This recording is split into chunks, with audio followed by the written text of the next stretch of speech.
Salut tout le monde, c'est Lucie, j'espère que vous allez bien. Aujourd'hui, on se retrouve pour une nouvelle vidéo. Je sais que j'avais parlé de Loulou, mais là, disons que l'hiver c'était mercredi, donc il me fallait que je vous fasse la fameuse vidéo où je vous présente les animés qui vont sortir cet hiver 2023. Alors, la vidéo risque d'être très longue parce qu'il y a beaucoup d'animés qui m'intéressent, donc j'espère que vous êtes prêts. En tout cas, moi je vous dis c'est parti, et en commentaire, n'hésitez pas à me dire l'animé que vous attendez le plus, à vous abonner et à liker la vidéo si elle vous a plu.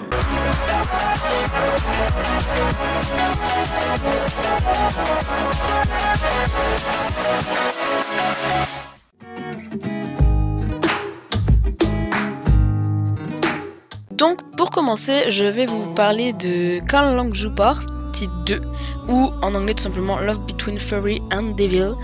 Il s'agit tout simplement de la saison 2 de l'animé. Pour ceux qui ne connaîtraient pas, c'est un animé originaire de Chine, donc les voix sont évidemment chinoises. Et pour le coup, j'ai vraiment aimé, tout simplement, c'est le roi démon qui tombe dans un sommeil très profond après avoir perdu un terrible combat. Et il a été frappé par une malédiction. Il se réveille donc des millénaires plus tard, et grâce à une jeune fille, qui évidemment est une réincarnation de quelqu'un d'humain. Et tous les deux donc du coup se retrouvent à échanger leur corps, et pire encore, il veut maintenant la sacrifier pour détruire la malédiction qui est posée sur son corps. Donc c'est un anime que moi j'ai regardé la saison 1 et qui était franchement plutôt pas mal, donc hâte de voir la saison 2.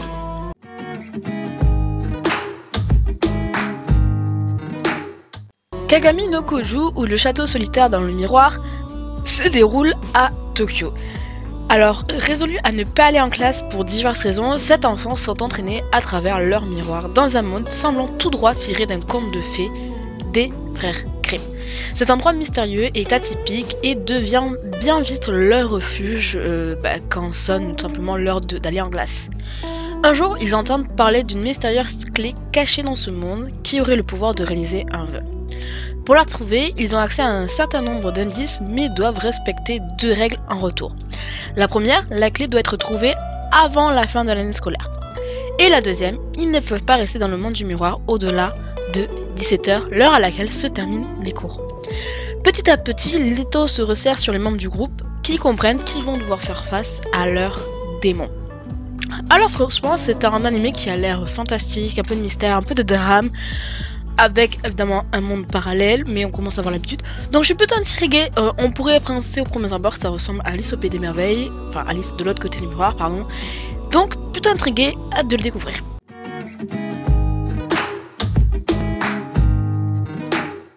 On poursuit avec la dernière aventure du conte Lance Dur, qui est un animé qui a été créé par les auteurs de Wakfu, qui donc est du type action, aventure, comédie, etc. Donc c'est l'histoire d'un ancien aventurier, c'est-à-dire le vieux Lance-Dur, qui reprend les armes suite à l'enlèvement de sa petite fille, Ozzy, et avec ses vieux camarades, il se lance dans sa dernière quête, sachant que c'est 30 ans après les événements de Wakfu. Très curieux, surtout quand on sait que c'est un studio français qui réalise, donc je regarderai.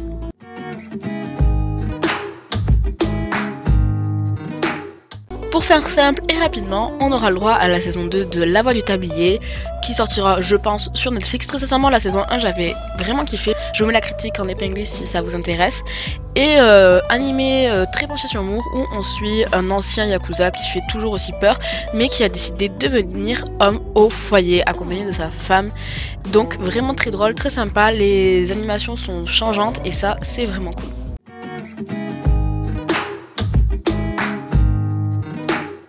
Je vais vous lire le titre en anglais, c'est The Ice Guy and the Cool Girl. On a déjà eu la bande-annonce sur Crunchyroll, et donc l'histoire se centre autour de Imuro, qui est un descendant d'un Yuki-onna, et lorsqu'il est en pleine concentration, il plonge inconsciemment ses pauvres collègues dans un environnement proche de l'Arctique, donc entre guillemets, il se gèle. Et pourtant, contrairement à ses pouvoirs glacés, Imuro est une personne chaleureuse et très gentille. Il aime les fleurs, les chats, mais malheureusement, il ne peut pas s'approcher trop près d'aucun d'entre eux. Imuro a un faible pour sa collègue nommée Fuyotsuki, qui est une femme calme qui a le don d'apporter des solutions simples à ses problèmes non conventionnels. Et dès que Fuyotsuki fait quelque chose pour lui, une tempête de neige d'émotions se forme dans le cœur de Imuro, et même s'il ne remarque pas que cette tempête se forme réellement autour de lui. Même si tous ses collègues connaissent ses sentiments, ce n'est pas le cas pour la jeune fille qui ne remarque absolument rien. Donc Imuru est prêt à faire tout ce qu'il faut pour conquérir le cœur de la jeune fille. Un animé de romance, de comédie, avec qui joue un peu de surnaturel, tout ce que j'aime, donc vraiment hâte de le découvrir.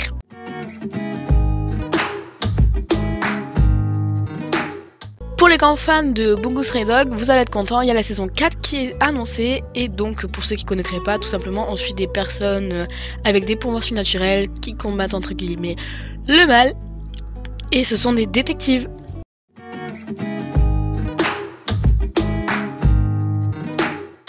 On pouvait pas faire une saison sans un animé de réincarnation, et donc nous avons celui-là, Tensei Ujo to Sensei Reiju no Mau Kakumei, ou The Magical Revolution of the Reincarnate Princess and the Genius Young Lady. Donc, malgré sa prétendue inaptitude à la magie ordinaire, la princesse Anifia défie les attentes de l'aristocratie en développant la magicologie. Une théorie magique unique basée sur les souvenirs de sa vie passée. Un jour, elle voit la brillante noble Euphilia Magenta injustement déchue de son titre de prochaine monarque du royaume. C'est alors qu'Anifia concocte un plan pour l'aider, ce qui implique en quelque sorte qu'elles vivent ensemble et fassent des recherches en magie.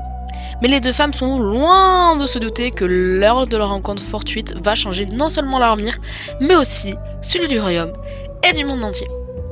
Pour une fois, c'est un animé de réincarnation qui est tourné autour d'une fille, mais qui n'est pas un animé de romance, même si bon, il y aura toujours un peu de romance, on s'entend un animé de réincarnation sans romance, ni magie, où nous trouvons-nous? Hâte de le découvrir. De toute façon, les animés de réincarnation, je les regarde tous, mais voilà, je suis plus ou moins conquise, donc je n'entends pas grand chose, mais je suis curieuse.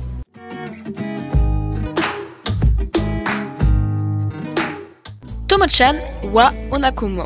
C'est Tomo-chan est une fille, et l'histoire suit tout simplement Tomo, dont le nom est un titre. Tomo est amoureuse de son ami et elle tente donc de se déclarer auprès de lui, mais sans grand succès, car tout simplement, il la voit toujours comme le garçon marqué qu'elle était. Donc là, c'est un animé d'humour, de romance plutôt tiré sur l'humour, qui sortira sur Crunchyroll, et ça, j'ai vraiment très envie de regarder. Pourquoi pas, un peu, pour une fois, une fille qui est pas plan cucu. Bon, je dis pour une fois, mais on est habitué maintenant aux animés aussi avec des filles de caractère. Mais là, c'est plus une fille attirée garçon manqué, je mets les guillemets, hein, bien évidemment, qui est rarement le personnage principal dans un animé.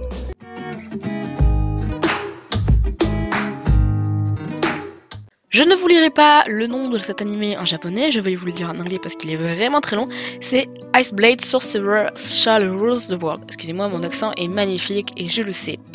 Donc ensuite tout simplement Ray White, qui est un jeune homme venant d'entrer dans la populaire académie de magie Arnold. En étant le premier élève inscrit n'étant pas d'origine noble, il est rejeté par un certain nombre de ses camarades, mais néanmoins, il se lie rapidement d'amitié avec Amelia Rose, la représentante des élèves de première année, et la fille aînée d'une des 3 grandes familles aristocratiques, ainsi que d'autres élèves. Toutefois, Ray White cache un énorme secret à ses amis. Il est le magicien des lames de glace et l'un des 7 grands magiciens de ce monde. Donc, comme on pouvait s'en douter, c'est aussi un animé de réincarnation, mais réincarnation dans son propre monde. Donc en gros, c'est une réincarnation, hein, quand on renaît dans une autre vie, dans le même monde. Donc, curieuse, est-ce que ça va être encore comme tous les animés pour le coup? On en a eu vraiment beaucoup des animés de réincarnation de grands magiciens qui vont à l'école, qui se font des amis et qui doivent sauver le monde. Donc franchement, il sort sur Crunchyroll, je le regarderai parce que vraiment quand ça sort sur Crunchyroll c'est hyper facile à regarder, tu cliques et basta, alors que quand c'est en streaming c'est un peu plus compliqué. Mais pas grande d'attente non plus, je pense même être déçu et ne pas vraiment kiffer, mais qui sait, je crache peut-être dans la soupe et qu'on va être très surpris.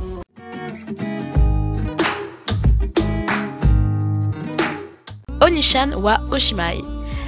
Mahiro est une NEET hikikomori qui se retrouve dans une situation des plus étranges. À son réveil, il constate que son corps n'est pas le même, et tout simplement celui d'une jeune fille.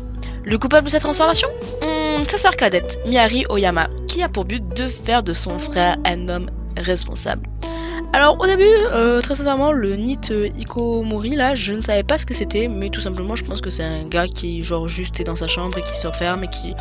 un gars immature, entre guillemets, hein, bien évidemment, on met toujours les guillemets. Mais Plutôt animé, comédie, ça peut être marrant, ça peut être sympa. Le studio d'animation a l'air vraiment cool. L'animation a l'air pastel et un peu colorée, donc agréable à regarder, qui change un peu.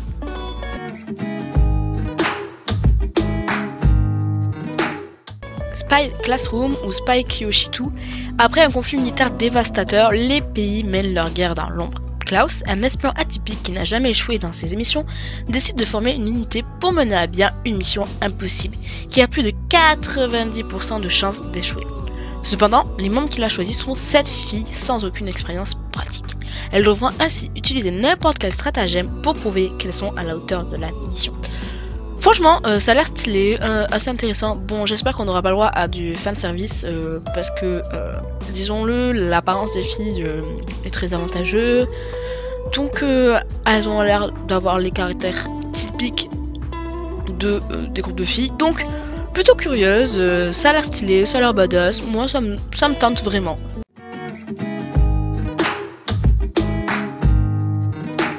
Isekai no Beri no Kaha ou Farming Life in Another World. Donc, on repart sur un anime de réincarnation et on suit Mashio Hiraku qui est mort d'une maladie liée au surmenage. Quand il rencontre un dieu, il a l'opportunité de se réincarner dans un autre monde et reçoit 4 souhaits en plus pour son travail acharné. Ainsi, Mashio souhaite un corps qui ne puisse jamais tomber malade, vivre dans un endroit paisible, connaître la langue de l'endroit où il va se réincarner, ça c'est cool, et être fermier. Donc entouré de différentes personnes qui vont le rejoindre au fur et à mesure, Mashio est prêt à vivre sa nouvelle vie. Alors c'est cool parce que ça me fait rire parce que c'est la première fois que quelqu'un pense à un moment de réincarnation qu'ils ne connaissent à tout moment juste pas la langue. Donc ça a l'air vraiment stylé. Évidemment on va avoir le droit à des rencontres avec des jolies nanas, je suppose des nanas nobles. Pourquoi pas, j'espère juste que qu'il n'y aura pas de trucs trop poussés, mais sachez que ça tournera autour d'un harem, donc beaucoup de filles pour un seul homme.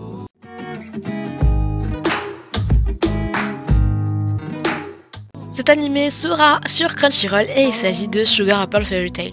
C'est tout simplement basé sur un roman et après le décès de sa mère, Anne décide de devenir un maître de sucre d'argent, une profession très prisée dans le royaume où il existe peu de maîtres. Anne part donc pour la ville de Lewiston où la famille royale organise un festival de sculpture en sucre. Pour devenir maître du sucre d'argent, elle doit gagner la première place et recevoir une médaille royale. Dans ce monde, les humains traitent les fées comme des esclaves et prennent une de leurs aides pour les contrôler. Anne décide d'acheter à contre-cœur une fée nommée Chal pour qu'elle lui serve de garde du corps sur le chemin vers Lewiston. Anne est déchirée entre le fait de libérer Chal et celui d'avoir besoin d'un garde du corps sur les routes dangereuses menant au festival. Alors, animé de romance, c'est un shoujo. Clairement, ceux qui n'aiment pas les shoujo, passez votre chemin, ça ne sera pas pour vous. Même si c'est un animé vraiment qui a l'air très intéressant, je pense qu'il y aura de la romance clairement entre Monsieur la Fée et Madame la Petite Humaine. Donc vraiment très curieuse. Juste la description m'a fait passer à un numéro pâtissière, ne me demande pas pourquoi, mais ça m'a fait penser à un numéro pâtissière.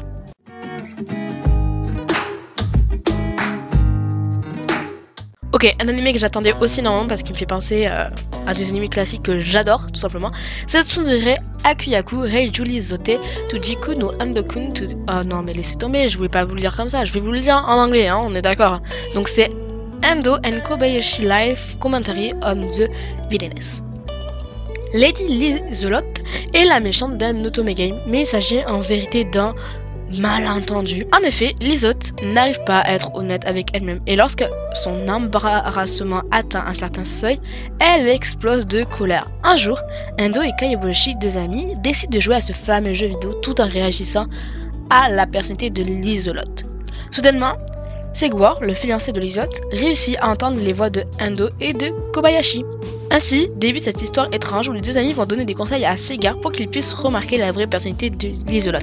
Franchement, ça a l'air vraiment stylé. Alors au début je pensais que c'était un anime de réincarnation quand j'ai vu les bandes annonces, mais pas du tout. En fait c'est trop marrant, c'est juste... ça a l'air vraiment stylé, juste que le prince il entend des voix et qu'il se dit « Ah, d'accord, elle est pas réellement comme ça ». Vraiment j'ai juste hâte de regarder cet anime, je pense on peut bien rire, on peut vraiment bien rire.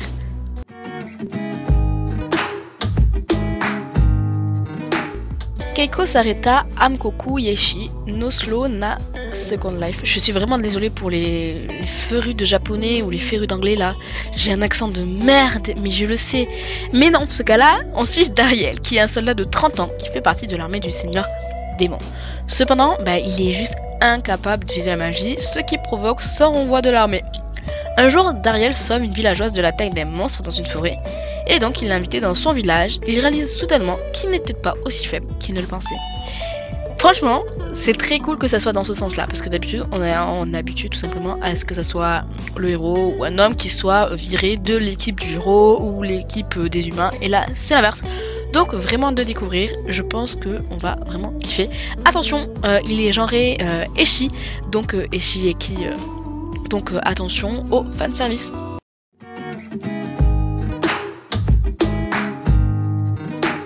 Ou The Misfits of the Monkey Academy. Tout simplement, c'est la saison 2.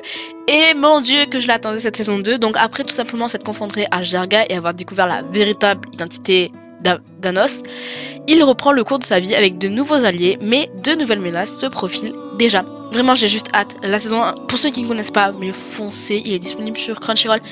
Animé juste incroyable. Le mec, il est sur badass, il est grave burlesque en plus, et l'animé est juste stylé. Il fait partie des personnages les plus puissants de tous les animés confondus, donc allez le voir, je vous le conseille.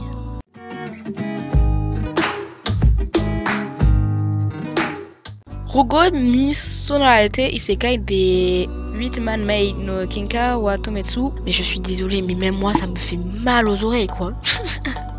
Donc tout simplement on suit Mitsusa, qui est une jeune fille de 18 ans qui est souvent comparée à une collégienne en raison de tout simplement sa petite taille. Je te soutiens ma girls. Elle approche des épreuves d'entrée de l'université et elle perd son frère, puis peu après ses parents. En raison du choc de la perte de sa famille, elle rate tous ses examens et un jour elle tombe d'une falaise et se retrouve dans un autre monde qui est assez similaire à une Europe médiévale.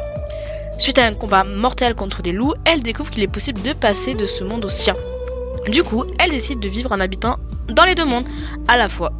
Gagner de l'argent dans le monde médiéval et vivre confortablement dans son monde moderne. Tout en gardant secrète l'existence d'un autre monde, bien évidemment, Misha va se procurer des armes afin d'explorer l'autre monde, mais en raison de sa taille, les habitants la prennent pour une petite fille. En gros, les personnages de petite taille, je connais ça, je connais très bien, donc je peux me permettre de rigoler de ça. Et du coup, c'est tout simplement Isekai, un Isekai, donc un anime de réincarnation encore. Mais pourquoi pas pour une fois, c'est une fille qui voyage entre deux mondes, ça n'était pas encore arrivé, enfin en tout cas, je n'avais pas encore regardé d'anime de ce style-là, donc hâte de découvrir.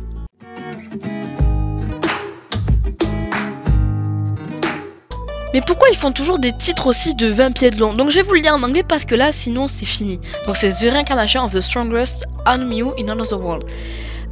Encore un animé de réincarnation, de magie dans un autre monde. Je suppose que le mec il était super badass avant. Donc c'est parti mon kiki. On suit tout simplement Hiroshi qui est l'exorciste le plus fort de tous et qui était sur le point de mourir à cause de la trahison de ses amis. Donc qui souhaitait tout simplement être heureux dans sa prochaine vie et à essayer le secret de la réincarnation. Il réussit à se réincarner dans un autre monde. Et dans cette vie, il est né dans une famille noble de mages, mais on juge qu'il n'a pas de pouvoir magique. Mais la magie qu'il voit de près n'est même pas proche de celle de son exorcisme. Peut-être n'a-t-il même pas besoin de magie pour être le plus fort? Après tout, qu'est-ce qu'on en sait? Alors, encore l'anime de réincarnation avec un mec super badass qui était mage ou bref qui était le plus fort dans son époque et qui arrive et qui finalement est au plus bas de l'échelle. Enfin au plus bas de l'échelle. Il naît quand même dans une famille noble de mages. Hâte de voir. Est-ce que il va pas vouloir se faire des amis parce qu'il a été trahi par des amis? Je sais pas. Je suis pas réellement convaincue. Il est sur Crunchyroll. Je regarderai. À voir.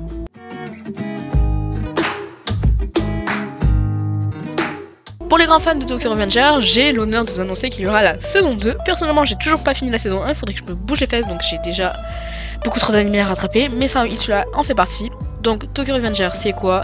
Un mec qui voyage entre le monde réel et son ancienne vie, enfin en gros dans le passé, et qui fait partie d'un gang, tout simplement.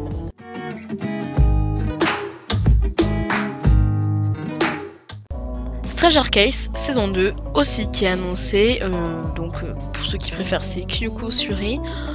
C'est un animé avec des esprits, de la magie, une sorte de couple, de romance un peu surnaturelle et qui est surtout, pour le moment, qui me fait assez rire.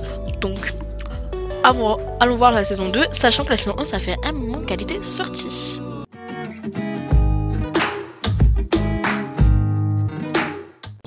Le conte des parias, ou The Tale of the Hot Case, ou Nokomono Taichi no Nyoru. En cette fin du 19e siècle, deux êtres solitaires vivent chacun de leur côté dans un recoin de Londres, la grouillante capitale de l'immense empire britannique. L'un est un diable revenu de tout qui n'attend plus rien de la vie, et l'autre est une petite orpheline enjouée malgré les terribles vicissitudes de la vie. Puis un jour, leurs chemins se croisent et ces deux reculs décident de lier leur destin et de partir à l'aventure. Animé d'aventure, de surnaturel, de démons, d'amitié, disponible sur Crunchyroll, que demander de plus? Franchement, regardez. En fait, je sais pas trop quoi vous dire sur ce genre d'animé parce que c'est des animés un peu entre guillemets d'aventure classique dont l'histoire change légèrement, donc je dis pourquoi pas.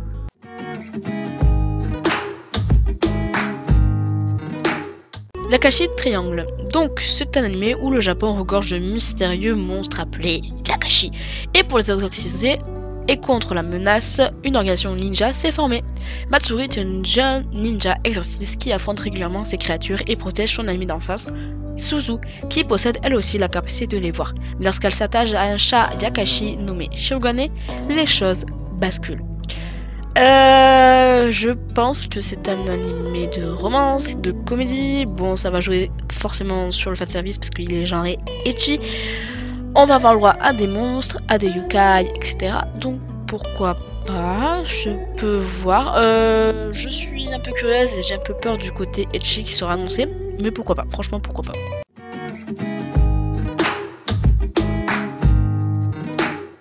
The Vampire Dies in No Time, c'est la saison 2. Pour ceux qui ne connaîtraient pas, et j'en fais notamment partie, c'est l'histoire qui suit les périples de Dralu, qui est un vampire réputé redoutable et pourtant extrêmement faible, et Ronaldo, un chasseur de vampires mégalomane qui se retrouve à devoir faire équipe pour protéger la ville face aux vampires loufoques qui menacent leur quotidien.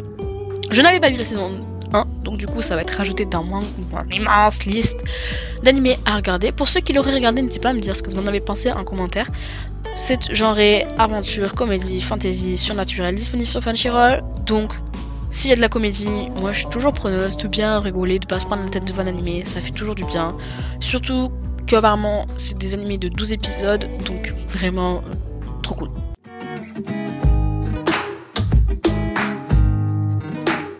Todemo Skill de Isekai Yuru Meshi ou Hero Skill achat en ligne. On suit Mukoda, qui est un homme âgé de 27 ans qui se retrouve mystérieusement invoqué dans un autre monde. Là-bas, 3 jeunes lycéens sont aussi présents pour devenir des héros. Sa présence provoque la surprise car ce dernier n'est pas un héros mais plutôt une personne invoquée par erreur, contrairement aux 3 autres personnes qui, elles, sont bien des héros. En plus de ne pas posséder cette classe, les compétences qu'ils ont obtenues n'ont pas beaucoup de sens. En effet, lorsque les héros reçoivent de puissantes compétences de combat, lui obtient qu'une chose étrange et incompréhensible par les gens tout simplement de l'autre monde. Ça s'appelle supermarché en ligne. Comprenant rapidement qu'il est considéré comme juste un gros boulet, il demande de quoi vivre en partant du château et va ainsi mener sa propre aventure loin de ce pays suspicieux. Franchement, je suis très curieuse, j'aime bien ce genre d'animé. Bon, c'est encore un isekai, mais je vous dis, on est tellement habitué qu'il sera disponible sur Crunchyroll où ça va être juste marrant. Je pense qu'il va se lier d'amitié avec des monstres hyper badass et du coup, à tout moment, il va finir par aider les héros. Et ça, hâte de découvrir.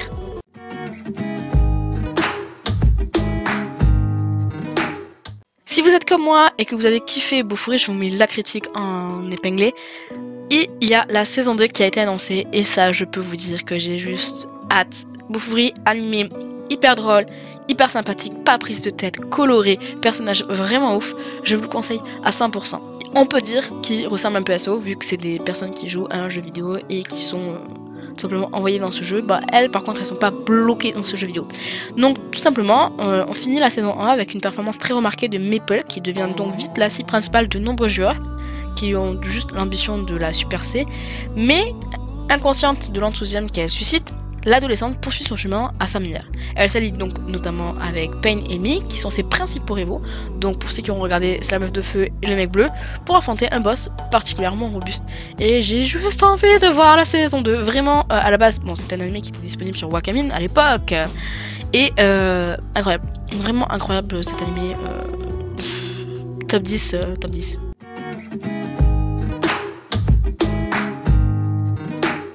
Gold Kingdom and Water Kingdom, c'est tout simplement Sarah qui est une princesse qui fait un jour la connaissance de Nara Bayar, originaire d'un pays voisin du sien et avec lequel les relations sont plus que tendues. Et afin d'assurer la paix entre ces deux nations, les deux jeunes gens doivent donner l'illusion d'être en couple et apprennent peu à peu à se connaître. Donc pour le coup c'est vraiment un animé full romance et donc qui suit le quotidien de deux personnes. Pour une fois, c'est un animé de romance où on a une princesse qui a l'air plutôt... je mets les guillemets, ne faites pas dire ce que j'ai pas dit, mais qui a l'air normal, un peu avec des formes et pas taillé à la hanche comme tout ce qu'on peut voir jusqu'à là. Donc vraiment très curieuse, hâte de découvrir ce royaume, leurs histoires, parce que à mon avis, ils en cachent plus que ce qu'ils laissent paraître.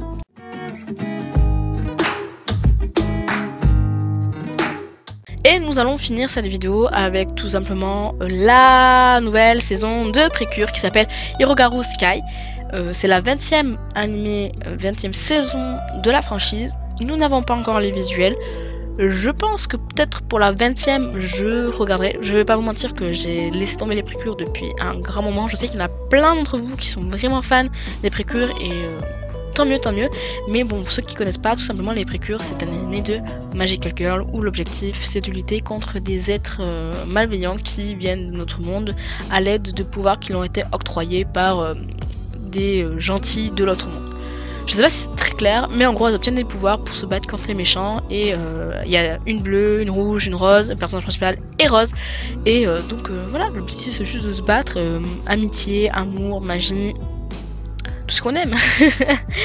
Donc la vidéo est finie, j'espère qu'elle n'aura pas été trop longue. En tout cas, n'hésitez pas à me dire en commentaire du coup l'animé que vous attendez le plus avec impatience, l'animé de l'automne 2022 qui vous a le plus plu. Personnellement, je pense que je pencherai pour Beasttamer, sachant que oui, il y avait Bleach, je suis bien consciente, mais Bleach est du retard, je n'ai pas tout regardé, donc je peux pas le classer alors que Beasttamer, je l'ai fini. Donc, n'hésitez pas à me dire voilà tout ce que vous avez pensé, si vous avez voulu dire des trucs en particulier, n'hésitez pas, ça, je vous lis tous, je vous lis vraiment tous, et n'hésitez pas à vous abonner si la vidéo vous a plu, si ça vous intéresse de continuer à me suivre, à liker la vidéo si vous aimez ce genre de principe, et moi je vous dis à la semaine prochaine pour une nouvelle vidéo.